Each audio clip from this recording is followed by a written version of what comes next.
بەیانتان باش بینەران و بیسەرانی کوردستان 24 ئەمڕۆژ لە بەرنامەی بەیانی 24 میوانیەوە بین. بەیانی باش هەکار بۆ هیوایین کە ڕۆژێکی باشتان هەبێ. ئەمە خۆشحاڵین کە توانیمان دەرفەتێکی دیکەمان هەبێ بۆ پێشکەشکردنیەوە و بڕگە و بابەتانەی کە هاوکارانمان ئامادەیان کردووە تا بتوانین بەیانیان وزەیەکی باش و ئەرێنی بە ئێوە بەخشین. سڵاوتان لێبێ ئازیزان، زۆر خۆشحاڵین. ئەمڕۆژ دەستمان بە ڕۆژێکی نوێ کردەوە لە پرۆگرامی بەیانی 24 لەگەڵ ئێوە دەبین. بێگومان دەمانەوەی باشترینتان بۆ ئامادە بکەین، بە تایبەت بابەتە هۆشیاریەکان بەلای ئێمەوە زۆر گرنگە. هەم ئێمە سوودی لێ دەبین، هەم ئێوە سوودی لێ دەبین. بەشێکی زۆریش تیشکمان خصوصە سەر پێگەیاندن و کارکردن لەسەر هەزری منداڵ، بۆیە لەگەڵمان بمێننەوە. ئەمە لای ئێمە تایبەتە، دەمانەوێشتی باشتان پێشکەش بکەین و لە هەمان کاتدا گرنگیدان بە جوتیار و کەرتی کوشتکاڵ ئەمانش بابەتێکی دیکەی گرنگی بەیانی 24 و لە سەرەتای پرۆگرامەوە بە هەندێک لەو بابەتانەتان ئاشناکەین.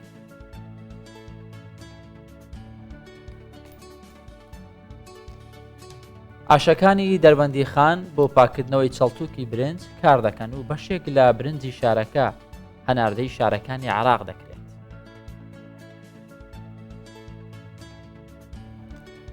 بازاری تاری زاخۆ دوای نۆژەنکردنەوەی بووەتە شوێنێکی گەشتیاری و گۆرانی بێژ و میوزیک ژەنانیش بازارەکەیان ڕازاوەتر کردووە. یانەیەکی تایبەتی شەترەنج بە منداڵان لە هەولێر دەکرێتەوە.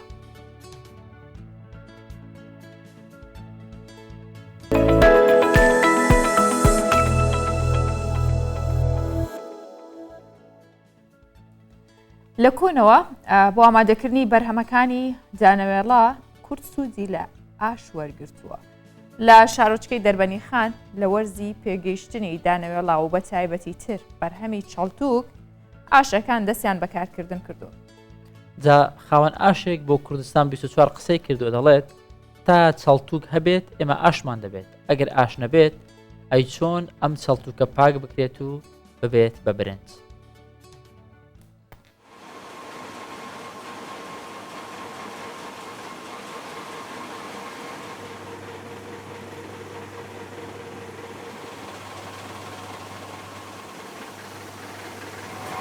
تقریبا ماوەی 3 ساڵە ئەم ئاشەمان هەیە،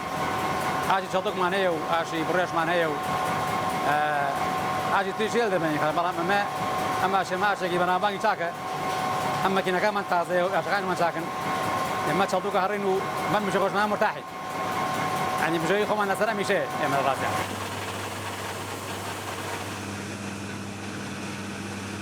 بەڵام ڕاستی ئاش پێویستە بۆ منتەقە ئێرە، بەرەو منتەقە ئێرەنە منتەقەیەکی زۆرە، هەمبانی خەڵانە و دەرەدوێینە و ساکانە و هەواسانە هەمویان چەڵتووکیان هەیە. ئێتر ڕاستی ئێراز بۆ ئاش زەرورە، پێویستە ئاشی تاوێت.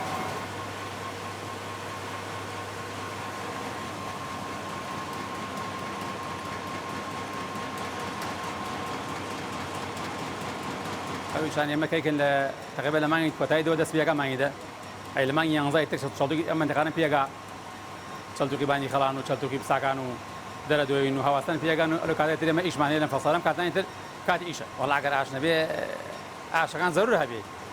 هیچ عنی شتێکی نییە کە چەڵتووک بهارە لە غەیری ئاش زیاتر.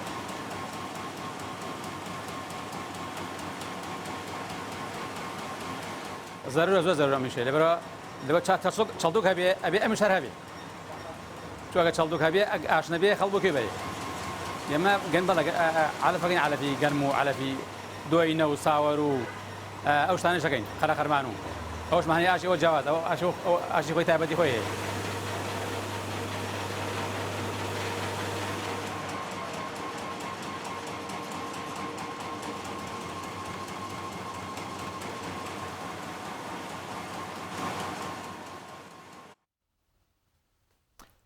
زانکۆی زاخۆ بە بەشداری 9 پەرتووکخانەی ناوخۆیی پێنجەمین پێشانگای کردەوە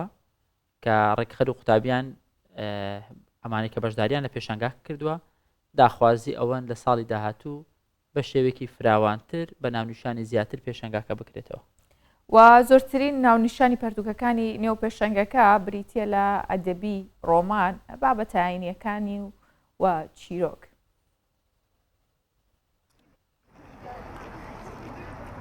سالانه زانکویا زاخو جبو پیش خستنا آست زانسته یا قطابیان پیشانگه هکا پرتوکان ود کرد. اب سالا جی پیشانگه ها خواه پینجه وکریه و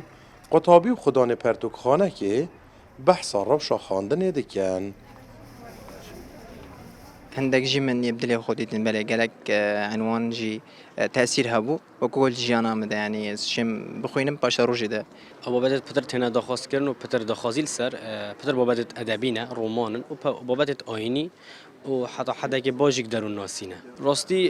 حتی حدا که زرابت سرونی دخوازی سر ها بس زرابت سر کی کوز دخوازیل سر و ته تفرتون پتر نوا پیشانگه هدا بهدینیه من کتابخانه باج دید کتابخانه برهمت واجد باج بون همیا و ما پتر پرتوکت آینی دیدن اولی سر هندت مینتن که پرتوک خانه چه بومتینن برچاب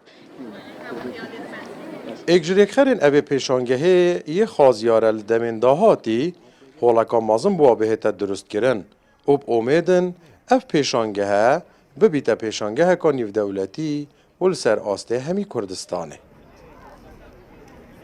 بارا پتر خواستن اف جیلینی بس بهدینی زاند و او هیراتیا خواندن از دفنا بینم آرمان جامعه سرکی ام و بیدی گوهورین ویدیت نیب گوهورین مدوید ام سالانه مستر چکین راستی دناوا پیشانگه ها پینجی ها پرتوکان دال زانکویا زاخو زیدتر ناو و نشان پرتوکین ادبی و آینی تینه دیتن جبر هند ریکخر و قطابین پشکدارن اوه پیشانگه هد خازن لسال داهاتی زیدتر ناو و نشان زانستی بهنه دیتن دناوا پیشانگه هدا با هند مفاجه بهتا ورگرتن. چکدار جمال کردستان 24 زاخو. بازاری تاری لزاخو که پشتر بازاری که کونو لناو چوبوی سا للان حکومت یریمی کردستانو نوژن کراوتو. دوای نۆژەنکردنەوەی زیاتر لە 150 دوکانی تێدا کراوەتەوە هونەرمەندان یوسف ڕەمەزان لەو بازاڕەدا شوێنێکی کردوێتەوە تێیدا ئامێرەکانی میوزیک دەفرۆشێت لە هەمان کاتدا یوسف ڕەمەزان لە بەردەم دوکانەکەی ئامێرێکی عودی لە باوەش گرتووە و دەیژێنێت و بە دەنگێکی خۆش گۆرانی دەڵێت.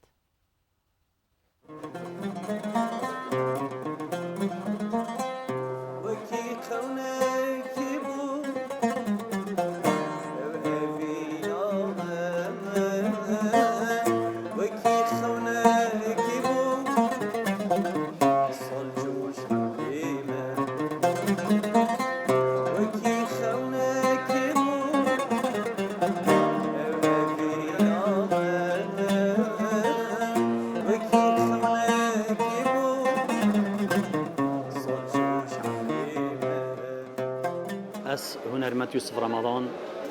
دست بکش بچیکاتی من هش هنری و ستران و موزیکی کری سالاتا من جی خوفری موزیکی کر حتی از بی ما وکید بیجد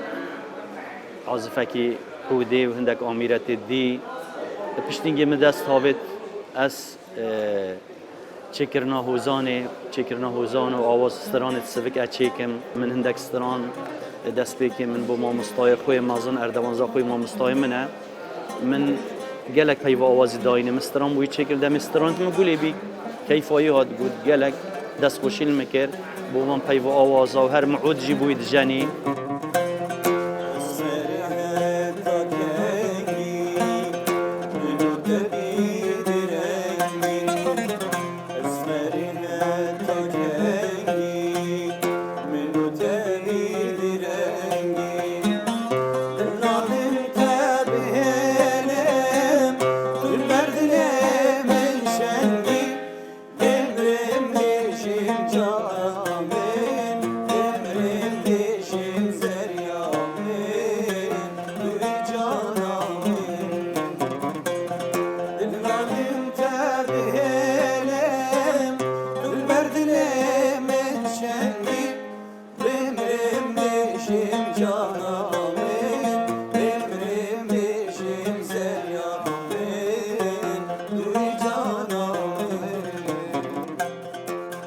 هر ستران بیجا که دن خوش مسحکری اوه ابی شیانت گوت ناسترانه هنه استرانه بيجت بدنگی خوب بکد دلی خلک کیدا من هاری کاریاوی کری و حتی وگاوی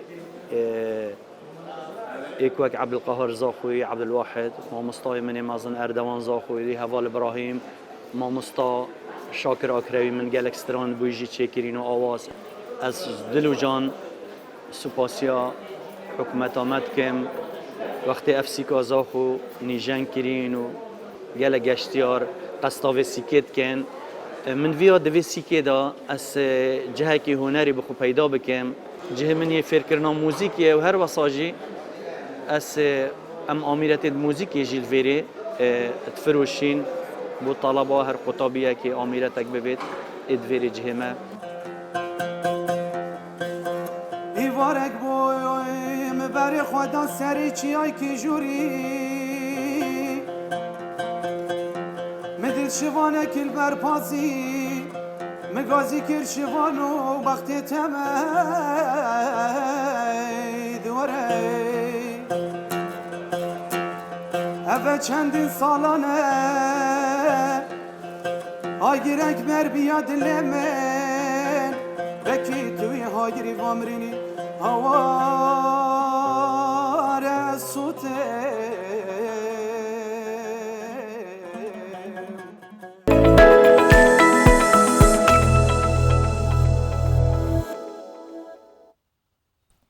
لە بارزان دووەمین پاڵەوانەتی نێودەوڵەتی شەترەنج بە ناوی بارزانی بە ئامادەبوونی ئەمینداری گشتیەکێتی شەترەنجی ئاسیا و سەرۆکی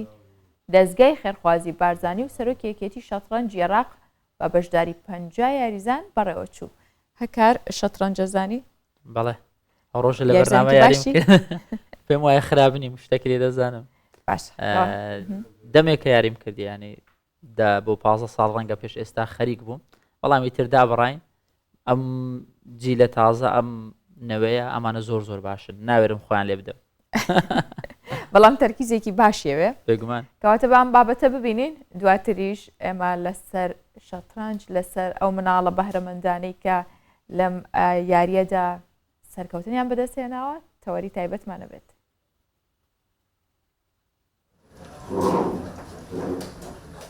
دوامین پاڵەوانەتی نێودەوڵەتی شەترەنجە لە بارزان.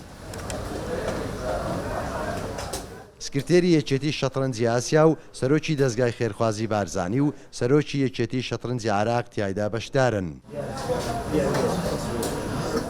پاڵەوانێتەکە بە ناوی بارزانیە و یانەی شەترەنجی خانزاد سەرپەرشتی پاڵەوانێتەکە دەکات. ئاستی یاریزانەکان بە تەواوی پێشەوە چوونەچی باشی پێوە دیارە و گرنگجی یەکێتی شەترەنجی نێودەوڵەتی لەوەیدایە کە بە گرنگیەوە دەڕوانیتە پاڵەوانێتەکە ئەوەیە ئومێد دەخوازین کە لە چاردەی سێی داهاتوو ساڵی داهاتوو لە سێمین پاڵەوانێتی بارزانی نێودەوڵەتی نزیکی 20 وڵاتی بیانی لە پاڵەوانێتەکە میوانداری بکرێ. هەڵاوێردی هەنگاوەکان بیروردی دەوێت. جوڵەی یاریزانان و ئامادەکاریەکانی پاڵەوانێتیەکە بۆ میوانانی بەشدار جێگای ڕەزامەندی و سەرسامی بوو. ما يخص البطولة شقنا بطولة رائعة جدا والتنظيم أكثر من رائع. پاڵەوانێتیەکە زۆر نایە بە و ڕێخستنەکەشی بە هەمان شێوە. سەرسامی ناوچەی ڕێزانی دەڤەری بارزان بووین. ناوچە گەشتیاریەکە جیهانیە و هیچی لە ناوچە گەشتیاریەکانی ئەوروپا کەمتر نییە. هەمیشە پێشنیازی بەرەو پێشبردن و باشترکردن دەکەین. هەروەها پاڵەوانێتی زیاتر لەسەر ئاستی جیهان ڕێک بخرێن. بڕوام وایە ناوچەکە هەموو ئامادەکاریەکانی هەیە تا بۆنەیەکی لەم زۆرەی تێدا ئەنجام بدرێت. دەمەوێت سوپاسی ڕاگەیاندن بکەم کە گرنگی بەو بۆنەیە دەدا و ئەمە خاڵێکی باشە و سوپاسی سپۆنسەرانی ئەو بۆنەیەش دەکەم. ئاستەکان نایەکسان و بەهێز و لاوازی تێدایە. بێگومان لەگەڵ هەبوونی یاری زیاتر ئاستی یاریزانەکان بەرز دەبێتەوە.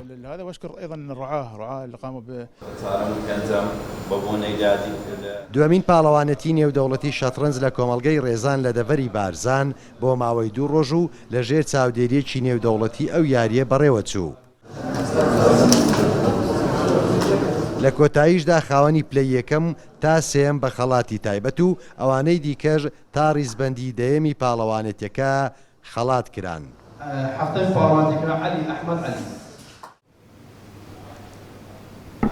یاریەکی جیهانیە و بەیاری پاشا و سەرکردە سەربازیەکان ناسرا بوو.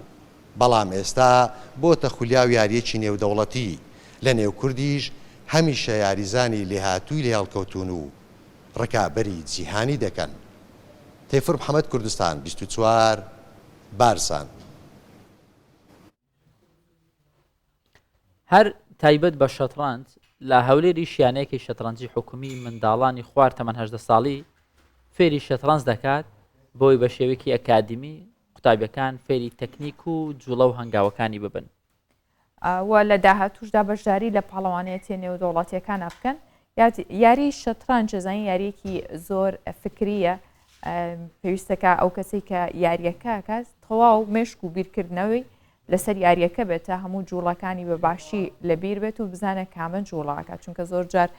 یەک جوڵە تەواوی یاریەکەت پێ لە دەستەدات یەک هەڵا ئیتر هەموو شتێک دەگۆڕێ. بەڵام ئەتوانین هەکار بڵین یاری شەترەنج یاریکی زۆر تایبەت و نایابە کە من وەکو خۆم وەکو ژیانەی بینم، زۆر جار وەکو ژیانکردنەی بینم. هاژە لە ڕابردووش پێم وایە جارێک باسمان کرد یاری شەترەنج سەرەتا وەکو چارەسەر لە بۆ نەخۆشی دانرایە. مێژوەکەی مێژوێکی کۆنی هەیە چەند سەد ساڵێک بۆ پێشزین دەگەڕێتەوە.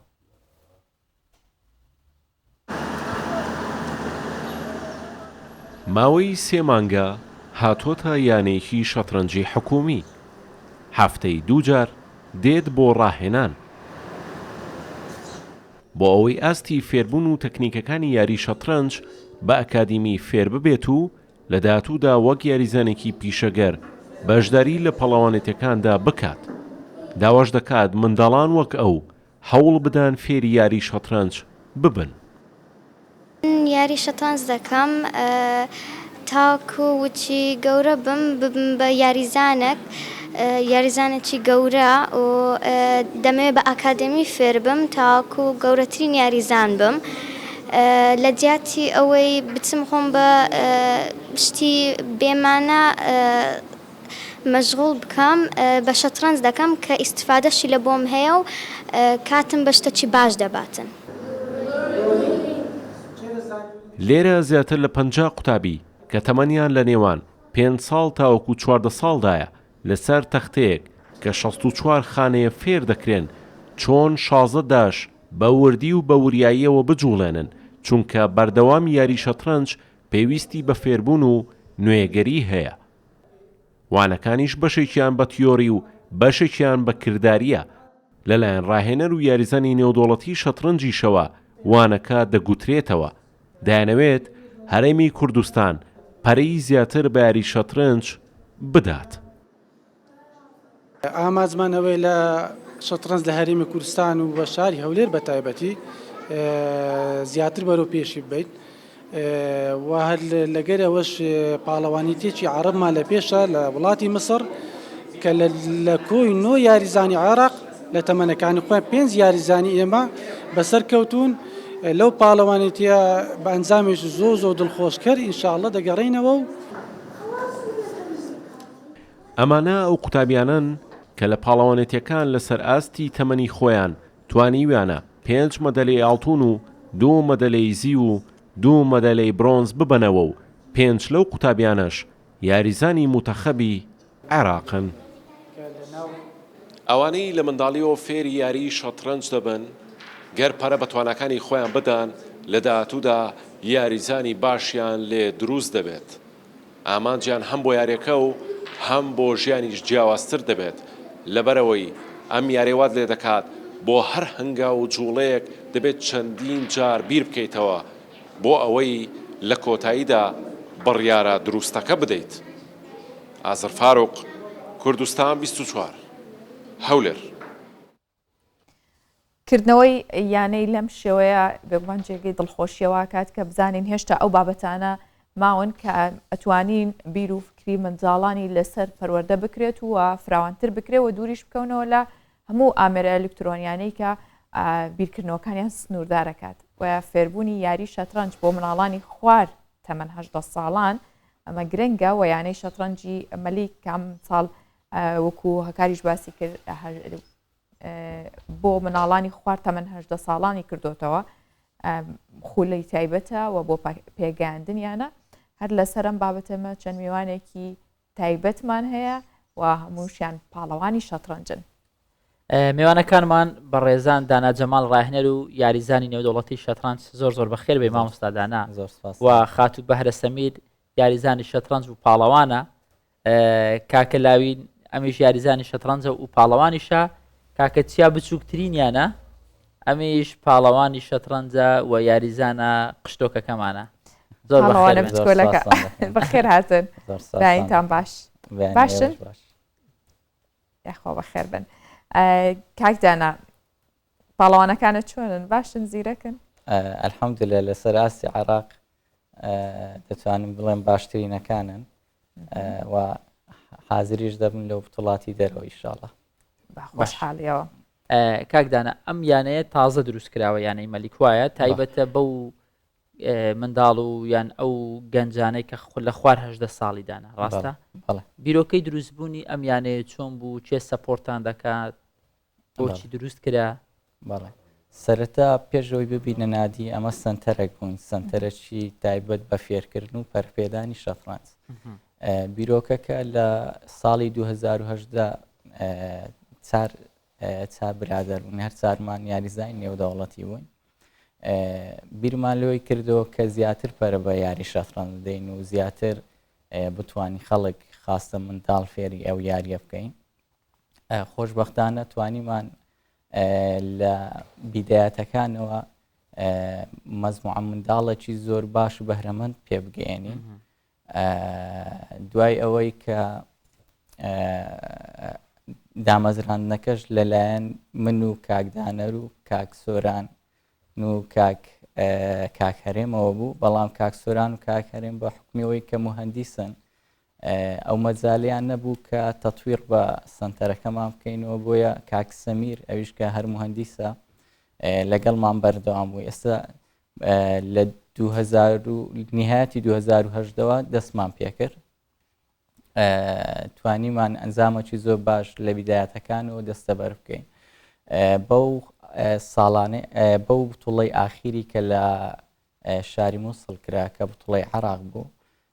توانیمان زۆرترین ئەنجام لەسەر ئاسی عێراق بەدەستبینین. سنتەرێکی گچکە کە نادی نەبیتن توانیمان 5 مەدالیە زێر بەدەستبینین کە ئەوەش بەشتێکی دەگمەندادن لە شارێک نەک لە سنتەرێک لە شارێک ئەوەندە ئەنجامە بێتن بەڵام لە سنتەرەکەمان توانیمان بێت لە 5 مەدالیە زێر 2 مەدالیە برۆنز و 2 مەدالیە زیویش بەدەستبینی. دەستان خۆش دوای ئەوەی کە ببورن دوای ئەو ئەنجامە باشانە بە خۆشحاڵیەوە لە وەزارەتی ڕۆشنبیری بانگێش کراین کە دەستخۆشیمان لێ بکەین لەلایەن کاگاریان سەلاحەدینەوە بریکاری وەزیر و کاک سەردار ئیسماعیل بەڕێبەری گشتی وەرزش. بیرۆکەکە لێوە دروست بوو کە ئەو یاریزانانە لە مەودووە بەنای خۆمانەوە بەشداری بکەین چکە پێشتر کە سنتەر بووین نەمان دەتوانین بەنای خۆمانەوە بەشداری بکەین لە مەودووە ئیشاڵڵا هەر ئەنجامێک بەدەست بێ بۆ نادیەکەی خۆمان دێت. زۆر باشە ینی بەدەستهێنانی ئەم هەموو مندالیا و بردنەوەیە هۆکارەکەی چییە؟ بەهۆی چیە؟ بەڵێ هۆکارەکەی ڕاستی کوبڵی چەپرە بەدەستەک لێ نادرێت ئەوە چەند لایەنێک دەگرێتەوە. یەک لەوانە بەهرەی منداڵەکانە منداڵەکان ئەوەی شەترەنج کە کەسانی زیرەکەن سواز بە خواوانەی لە لای ئێمەشون کەسانی زیرەکەن. دوایوی بۆ عیلەکانیان داک و باب زۆر لە گەریان ماندینە چکە منداڵ هەرچەند زیرێک بی بەهرەشی هەبیتن ئەگەر سەپۆرتەکی لە پشتەوە نەبیتن ئەوە ناتوانێت ئەو ئەنجامێ بگەێنی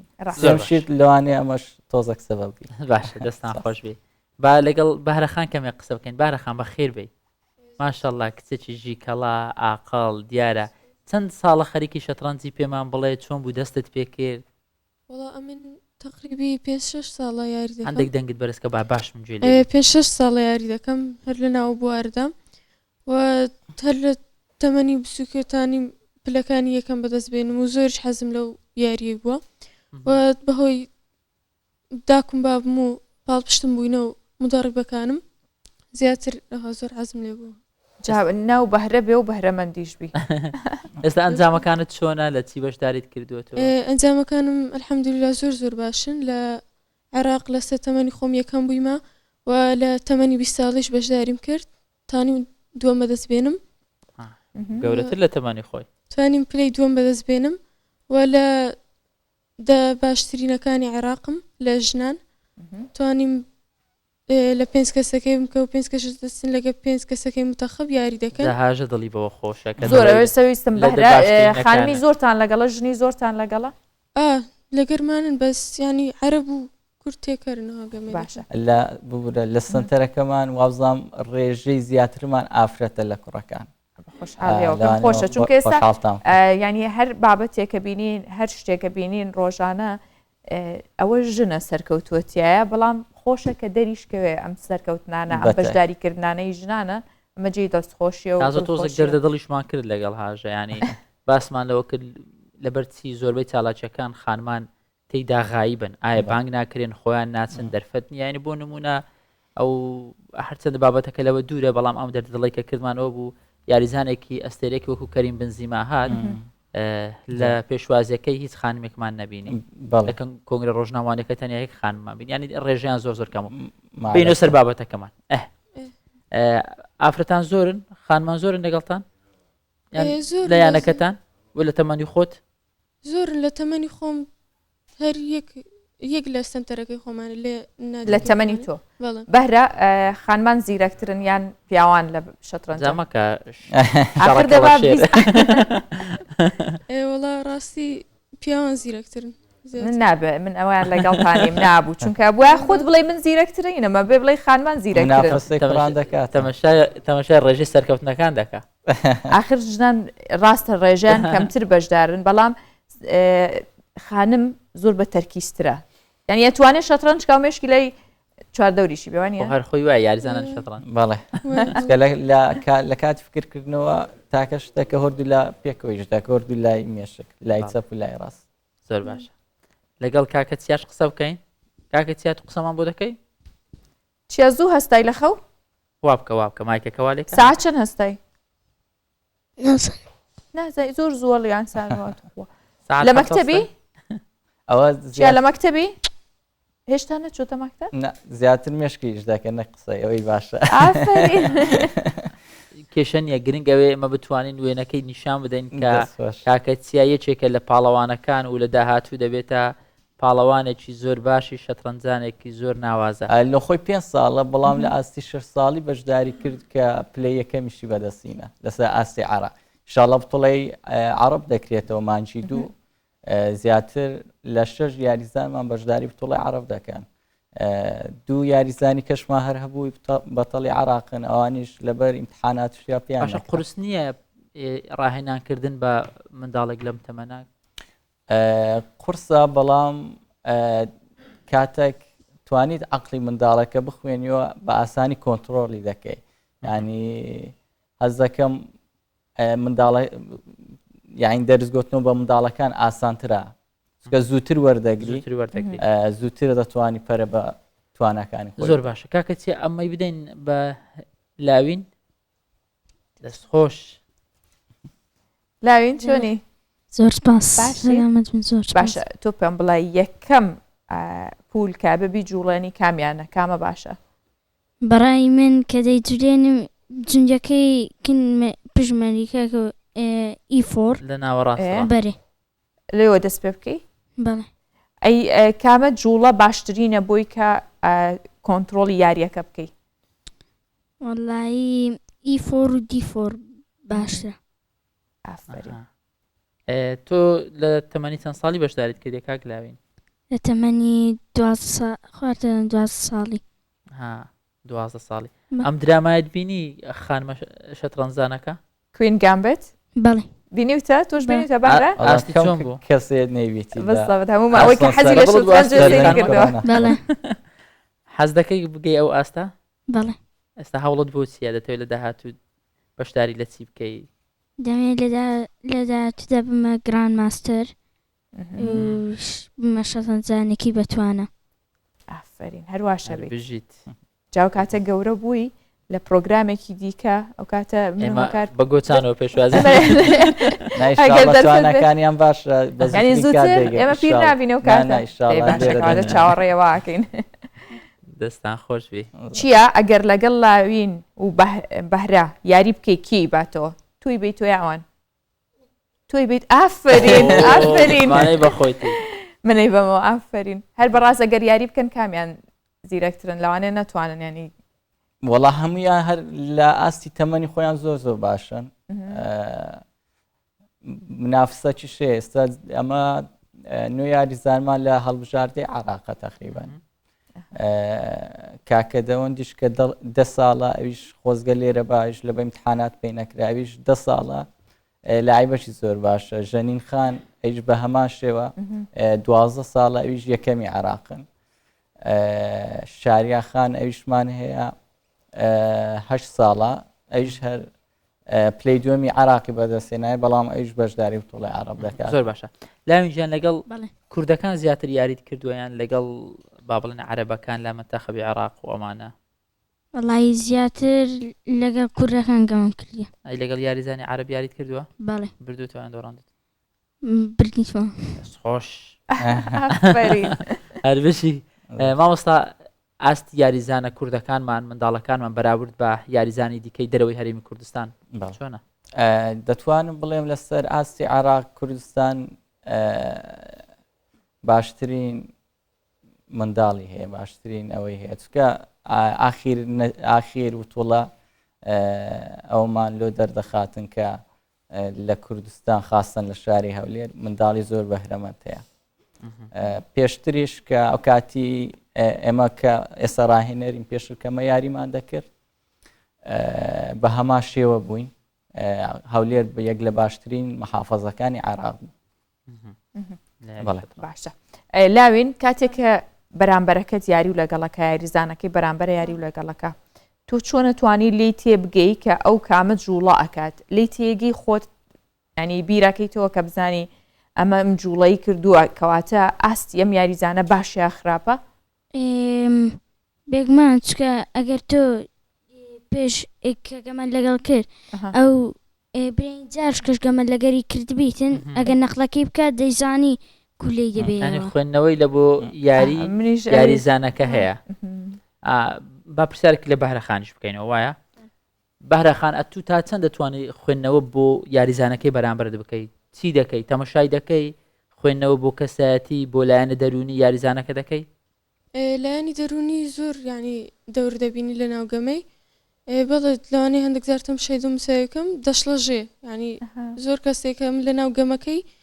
مەسەلەن لێی باشترم ئەوکانی بەرامبەرم زۆر پێتێک چوونە لای پێ بەرامبەرم گریایە کە گریا دەستی بە گریانە کردی و تەسلیم بووە لەسەر ینی زۆر دەور دەبینی و یان بێ لە گریانی دەمساوی تێک دەچی و دەستی دەلەرزی و ئەوانە زۆر هەیە ئەو کاتێک کە یاریزانێک بەرامبەرت دەگریە هەست بەسی دەکەی یان کە تەسلیم دەبی خۆی بەدەستەوە دەدا تەمان هەستەی خۆش ینی تاوا برتە خۆت ئەو هەستە و نەکردووە بەرامبەر یاریزانێکی زۆر گەورە یاری بکەی هەست بە دڵە ڕاوکێ بکەی نا من لەو شتانی من کە دەزانم ئەو لە من بە قۆترە بە مرتاحی گەمەی دەکەم لەوانەیە مامۆستا چیتان لەم قوتابیە زیرەک و باشانە کردو ینی کە ئەوەندە باوەڕ بەخۆ بووبن زۆر دەرونیشان باش سەقامگیرە یەکەم شت پێویستە منداڵ کە شەترەنج دەکاتن دەرونێکی زۆر مرتاحی هەبیتن سواز بۆخوا ئەمە و ژینگەمان لۆ ڕەخساندینە کە بتوانن سیخەکی تاوایان بەخۆ بیت کە شەترەنج چکە گەمەی دوو کەسە یعنی گەمەکی فەردیە تا چییە فێر دەکاتن لە ژیانیش باوەڕت بەخۆت هەبیتن هەر قەراردانەکان هەر لە بەردەستی خۆت بیت زۆر باشە بەهرەخان لە خوێندن چۆنی شەترەنج کاریگەری لەسەر خوێندن دروست کردووە یان باشتر بووی بەتایبەت لەوانە هەزریەکان لە کامیان باش بێگومان شەترەنج ینی زۆر کاریگەری لەسەروانە ئەوکانە لە بیرکاری و زانستەوانە الحەمدوللا من هەر سەد بووە و لە ناو بتوڵە هەر ئیمتحانێکی بیرکاریم هەبوو چوم هەر لە ناو بتوڵە یەکسەر ئیمتحانەکەم کرد و هاتمەوە گەمەم هەبوو لەویش زۆر باشم جوابداوە توانیم دەرەجەی باش بینم بە گشتی چەند سەعاتتانەوێت لە یاریکردنە چەندتان کاتەوێت تا ئێستا گەشتوتەتە چەند ساعت کە زۆر ما ببیتەوە و ماندوو بووی پێوەی؟ طبعا يعني من جيم جيشتي 5-6 ساعتي هلا ناو همان جيمي مايمو وكاجمير كانش دور دبين مثلا بليتزو رابيدو كلاسيك مان هي كلاسيك زور لناو دمينيو دەستان خۆش بێ دەستان خۆش بێ زۆر بەخێر بێن زۆر خۆشحاڵم دەبینم بەڕاستی منداڵانی کوردستان یان گەنجانی کوردستان بەهرێکی زۆر باشیان هەیە توانایەکی زۆر باشیان هەیە بەردەوام من سیر دەکەم لە بەتایبەت لە یاری شەترەنج بەگشتی لە یاری تاچیەکان کوردستان بەراورد بکەین بە عێراق زۆر باشترە لە زۆربەی یاریەکە لە تێنسی تۆپی سەرمێز دەڵێ یاریێکی تاکیە ئێمە زۆر باشترین لە تێنسی سەرزەوی دەڵێ ئێمە زۆر باشن ینی هەر کوردستان یەکەمە لە عێراق ئەوە دەبین لە شەترەنجیش بە هەمان شێوە ئەو زۆربەی بابەتەکانی دیکەش هەکار کە میوان بانگێشتەکەین مەمەسادانە ینی کەم هەفتە هەیە ئێمە تەوەرێک دوو تەوەر لەسەر پاڵەوانێک نەبێت لە بوارێکی جیاوازە زۆرجار لە بواری درفتی ئۆتۆمبیلە لە شەترەنج لە یاریەکانی دیکە لە هەموو بابەت و کەرتێک کە بلەم کوردستانە هەبێ پاڵەوانێکی کوردی تایە ئێمەش خۆشحاڵین سپاس بۆ ئێوە کە ئەم بەهرەمەندانەتان نیشانداناوە و پەرەتان بە تواناکانیانەوە بەخێر بێن دەستان خۆش بێ ئافرین چیە زۆر خۆشحاڵ ئەمە بڕگەی زۆر تایبەت و لە لای ئێمە بڕگەیکی دیکەمان هەیە لە وەرزشەوە بۆ ئەدەب دەگوازینەوە بڕگەی لەگەڵ ئەحمەدی خانی کە ئەم لەلایەن جان دۆست کە نووسەرێکی دیار و قەڵەم ڕەنجینە پێشکەش دەکرێت. بەێ تەماشاوانین هێژا ڕۆژ باش جارەکەدن ئەم بەهاورەنە ئەمێ لەگەڵ خانی بن دەوێ خەلاکان نوودە و ئەز بهێویمە کو ئەم بکارە بن هەنێکی بێتر نێزیکی فکر و فەلسەفەیاوی ئادە دیباجایە مەموزینێ دە ببن. دیباجایە مەموزینێ وەکوون دەزانن ئەو پێشگوتناوەیە سەرنامەیاوەیە دەستپێکاوەیە کە ئەحمەدی خانی ژور دەست پێ کرد هێدی دەرباسی فکرێن خۆیان نەتەوی بوو پاشێ دەرباسی چیرۆکە خۆیان عشقێ و ئەڤینداریە بوو. خەلەکە بهوریدا ئەم گەهیشتن دو بەیتان و مەلور سەکناند دوان بەیتاندا فەلسەفەیەکە کوور هەیە ژێرە دەبێژن فەلسەفەیە عشقێ ئادە گەردوونێدا. ئەف فەلسەفە خۆدیەوێ ئێکول لەسەر دەستیوی تەئوریا وێ فەلسەفەیە هات کەمبلاندن ئیبن سینایە ئیبن سینا وەکوون دەزانن هەم بژیشک بوو هەم فیلۆسۆف بوو هەم یعنی عالمێکی مەزنی سەردەمێن بەرێ ئیسلامی بوو. ئیبن سینا دەبێژە گەردوونێدا دوو هەستێن مەزن هەنە عشق و عاشق بوون يعني معشوقي وعاشق بون تو يان عاشقي يان تو معشوقيش خود بيجا قردوني همويدا يك معشوق تاني هيا يك يار تاني هيا او جي خدايا چماجي جبرغو كاملة نبحوجي تشتكي نبحوجي هيج مخلوقك خويا يان تشتكي دن دفي قردوني ديا وما سوى وك أحمد خانيش بيجا جبلي خودي همو تشت عاشقي خودينا برب كامل بوني وديشن اف جالاكسيين هي جرستير ستيرك روج همو زيفرن دقرن جو عشق اخوه ابا هم لجام ابن سينا هيا هم جي لجام احمد خاني هيا فلسفة عشقي ديوانا ملاي جزيري دجي قاليكي لبرچاوي ماي ام دكارنها مثلا هن مالك جي ديوانا جزيري بينن كو او جي بيتين احمد خاني اي بيشيه بشراس دكنو جوارد بن تثبيت حسن محبة هرهبو حق عاشق ذات خبو محتاج حسنك دي نبو نقل رواية هرودا أبا جزيريد بيجد ديواني ده حسن محبة أزل ده هنا جبالي ده جروجا خودي هي حسن محبة هي حسن جوانية محبة جي أفين دارية ليه دور ده حق ببورة حق نافي جنافي خودي حق عاشقي ذاتي خوابو جبر خدا نبحو جاي مخلوقك يكو عاشقي ويبا يان محتاجي ويبا عشق بخواب محتاجية عشق محتاجية بديفيك تل جم هنا كابة تجوان حزدكي تلبروان دقري محتاجي وان دبي تجوان كيمتري تجي حزدكي جبر ولوجي جبر وياكي جي خده نبحو جي مخلوقك بوكو جي حزبك حق عاشق ذاتي خبو وقت جزيريد بيجا محتاج حسنك دي نبو جبر أو كاملة مروف عاشق جي حسني جمالي حزدكن جي خوشك بونو جواني حزدكن قافا كو خده مثال جوانية يعني جوانياوي كامل بي كيماني بي كمكاسبة ودمي وعاشق خوتاني او جي فلسفه كام بيرا نا بيرا بس ام دبيجن يعني ازنا بيجم اف فلسفه راسته يعني اف ادعاء جزيري وابن سينا واحمد خاني راستن يا راستن لي ام بيشكيش دكن جبو تماشافان مجبو هون جوان تشتا اگهدار بنج مموزين احمد خاني كا نبس چيروكا كافينيا وك ماغوت هزرو بيرو باورين جهيرنج تيدانا جزيري دجها كي دجي دبيجه حسن حب ذاتي قديما حسن حب ذاتي قديما لجداب أو جئيك لنهاء اسم حدوث حكمته تفصيل وبو يقد ذاتي سرشرينا بو جمال حسن سر يقد قلب أهل دل نار جلال جذببو دفرداجي ملاي جزيري في فلسفة بيتر شروفدك حسن حب ذاتي قديما جواني وأبينداري بهبونا خودي رهنا جبري دهنا لجداب أو جئك خودي بحكمة أخوة أبينداري وجواني جهف جدا كرن جبرقو خودي يكبو خودي يك أبينداري وجواني آوية عاشق خويا ويدمي هم أبينداري هم جي جواني يكن لي خودي بحكمته خست وانا جهفدو جدابك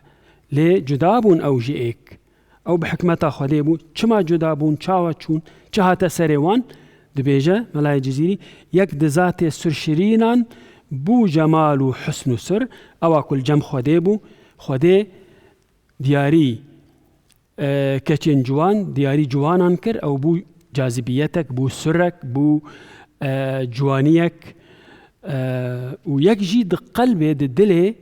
أفين داران دا بو آگري عشقي ديمك هردو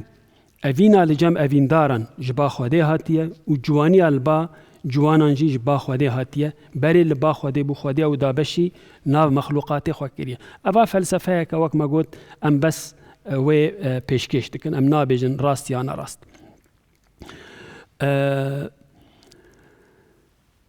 دفردجي اف متصوفه ما دخوازن بجهجن انجامك كو هبون همو يكا و خدا يكا مثلا جزيري بيجا آفتاب أحدية بخدا قرتية كون نكو عورك هيا لي قرتية شهف مرمد يعني هبونا خدا وكو روجك اف قردون تجيرو ناهي كريه ام نابين جبرقو نكو عورهنا ام نابين لي جبرقو ام كورن ام نابينان ام في احديتا خده يكيتيا خده يكود كوني خده بلاف كريه ام نابين امي بچن نها بچن اري دمال كي داوي امي بخوينن ج مموزينه كابي او چد بيجن شمعي خاني خطابي خودي دكا دفردا شمعي نجي قسم نور ناري شمسي جعيان تو پردداري اواجي ما قلت مالكا جزيري تثبيت دكا شمعي تمومي وكو مومكي نجي قسم نور ناري نمومك حسي نمومك مادي خودي آگرك روناهيك لنا روناهية وكو أمد ناسن اواجي هر وكز بيجم خاني دي بيجا تو نا آگري ونروناهي نروناهي وك أم ناس دكن شمسي جعيان تو پردداري تروجكي لي جبر چاوين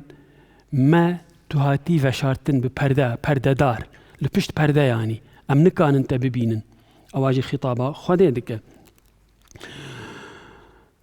جنجي تدنيف تلصمي عالم كنزي تعيان باسم آدم أمي فانجي شروفا بكن هبونا خودي دبيجن مثلا أبي كو دخوازن إثباتا هبونا خودي بكن دبي آفريدا نوي إثبات جبو هبوناوي أم نكان وي ببينن أم بچاوان نابينن لأم بهستن خوا بهشي خوا بعقل خوا دكارن وي ناس بكن وكو قالك أبين بحثا إيمانيت كن وبحثا إيمانا بخودي وباوريا بخودي كن تثبيتاتين أحمد خاني جي فيد بيجا أم نكارن خودي ببينن لأم وي هستكن أم وي تيدك هيجن جو خدايكي في گردونه هي أمي جفر درباسي مالكا داوية ببن جنجي تدنيف تلصمي عالم خودي فشارتية وكو خزيناكي وكو جنجكية دفي تلصمي عالمي ده دفي عالما تفهف معما مروف نكارتي بيجا كنزي تعيان باسم آدم تكنزك بوي ليه بريا إنسانا تهاتي ناسكرن أجرنا إنسان بايا أو كنت كنزا مخفيا فخلقت الخلق لأعرف أفجي قوتنك حديثك قدسية تصوف متصوف قالك يدبيجن خودي كنزكي فشارتي مو خلقي خو أفران بتايبتيجي إنسان جبو ورا ناسين لفردي سام جهان داوية خلقا خويا إيرو مخابن دم زودتشا لأسبهيفي مكو أف خلقن نوصا كن بنجي فايداك الوابكن حتى خلقك دنج لقال خاني أمي بمينن لقال خاني ولقالوا هر بمينن دخشيه ده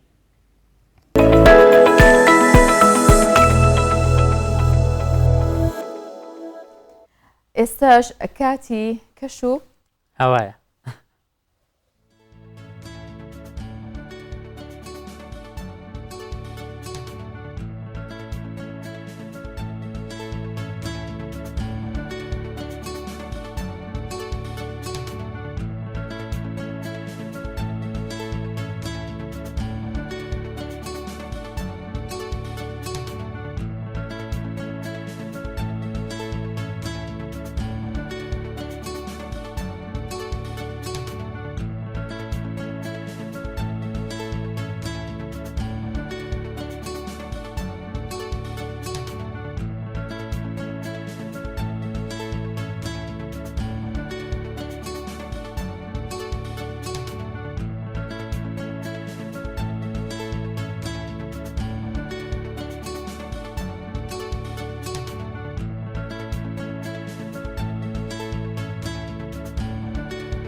کاتێک پرۆگرام هەرەوەندە دەرفەتمان پێدات کە ئەو بڕگە و بابەتانەی کە هەمانە پێشکەشیەوە بکەین بۆ هیواین کە کاتێکی خۆشتان هەبوو بێ و ماڵەوە بە هیوای ڕۆژێکی خۆش.